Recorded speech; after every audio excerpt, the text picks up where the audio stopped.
여러분, 혹시 조현병을 앓는 가족과 함께 지내고 계신가요? 그렇다면 아마 이 혼란스러운 느낌 잘 아실 거예요. 뭔가 분명히 나빠지고 있는 것 같은데 뭐라고 딱 집어 말하긴 힘든 바로 그 느낌 말이죠. 오늘 그 느낌의 정체가 대체 뭔지 한번 깊이 들어가 보겠습니다. 예전보다 심해진 것 같아요. 정말 익숙한 말이죠. 어쩌면 망상이나 환각처럼 눈에 확 띄는 증상은 줄었는데 이상하게 가족들의 마음은 더 불안해지는 그런 상황이에요. 이거 여러분만 겪는 일이 절대 아니라는 걸 먼저 꼭 말씀드리고 싶네요. 자, 그럼 바로 본론으로 들어가서요. 점점 심해진다는 이 막연한 느낌, 이게 대체 뭘 의미하는 걸까요? 우리가 혹시 뭔가 중요한 신호를 놓치고 있는 건 아닐까요? 이 답을 찾으려면요. 시간을 좀 거슬러 올라가서 한 100년 묵은 오해부터 풀어야 합니다. 현대의학이 조현병을 바라보는 관점을 어떻게 완전히 뒤바꿔 놓았는지 지금부터 한번 살펴보시죠. 그러니까 한 100년이 넘도록 사람들은 조현병을 왼쪽에 있는 것처럼 생각했어요. 치매처럼 그냥 계속 나빠질 수밖에 없는 병이다. 이렇게요. 하지만 최근 연구는 오른쪽에 있는 것처럼 훨씬 희망적인 이야기를 들려줍니다. 병 자체가 스스로 막 악화되는 게 아니라는 거죠. 그보다는 치료를 중단해서 생기는 재발이 반복되면서 뇌에 손상이 쌓이는 거라고 말합니다. 자, 그리고 이 숫자를 한번 보세요. 와, 이거 정말 놀랍지 않나요? 약물 치료를 딱 중단한 환자들은요, 1년 안에 재발할 확률이 무려 78%나 됩니다. 그런데 꾸준히 치료를 이어가면 어떨까요? 5%도 채 안 돼요. 이게 뭘 의미하겠어요? 악화라는 게 무슨 정해진 운명 같은 게 아니라는 겁니다.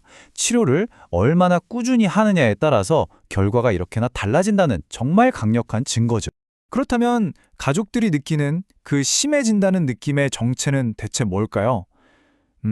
스폴딩과 놀팅이라는 연구자가 아주 유용한 틀을 제시했는데요. 이 병을 4가지 손상 수준으로 나눠서 보면 훨씬 명확해집니다. 첫 번째는 그냥 바탕에 깔려있는 인지적인 취약성 같은 거고요. 두 번째가 우리가 흔히 조현병 증상이라고 하는 망상이나 환각 같은 급성 증상입니다. 하지만 진짜 문제, 그러니까 가족들이 불안을 느끼는 핵심 원인은 바로 이 세 번째 수준에 있습니다.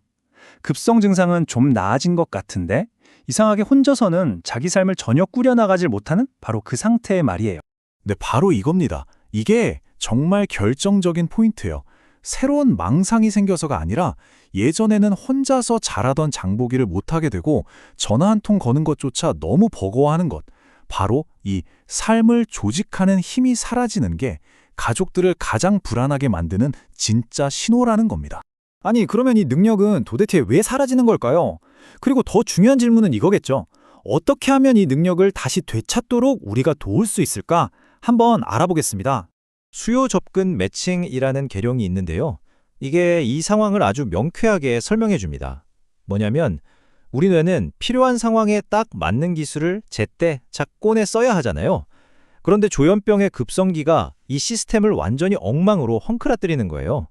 비유하자면 지금 축구를 해야 하는데 머릿속에선 자꾸 바이올린 연주법을 꺼내려고 하는 거랑 비슷하달까요? 이렇게 무너진 시스템을 다시 세우는 데는요, 환경이 정말 결정적입니다. 스트레스를 줄여줄 수 있는 예측 가능한 일과 너무 벅차지 않으면서도 작은 성취감을 줄 수 있는 과제들, 그리고 무엇보다 뇌가 다시 안정을 찾고 회복할 수 있게 도와주는 안전한 관계가 꼭 필요합니다.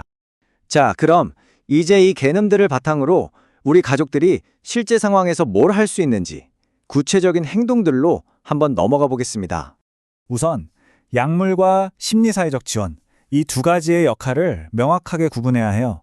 약은 재발을 막아주는 안전망입니다. 하지만 삶을 다시 만들어 나갈 도구, 즉 잃어버렸던 기술들을 되찾게 해주는 건 바로 심리사회적 지원의 역할이거든요.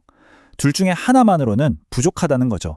그리고 이 5가지 생각의 전환은 정말 중요합니다. 그 중에서도 저는 이 첫 번째가 가장 강력하다고 생각해요. 질문을 바꾸는 것.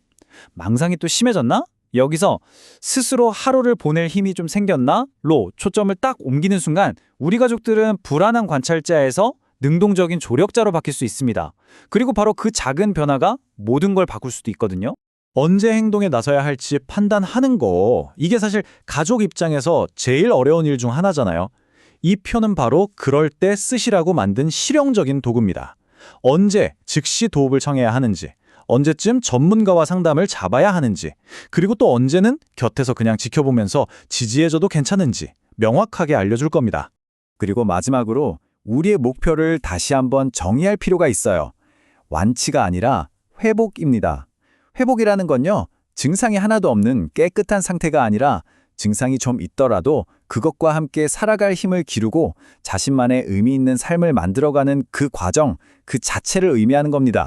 마지막으로 이 질문을 여러분께 던져봅니다. 우리가 질문을 바꾸면 막연했던 두려움은 구체적인 역할로 바뀔 수 있습니다.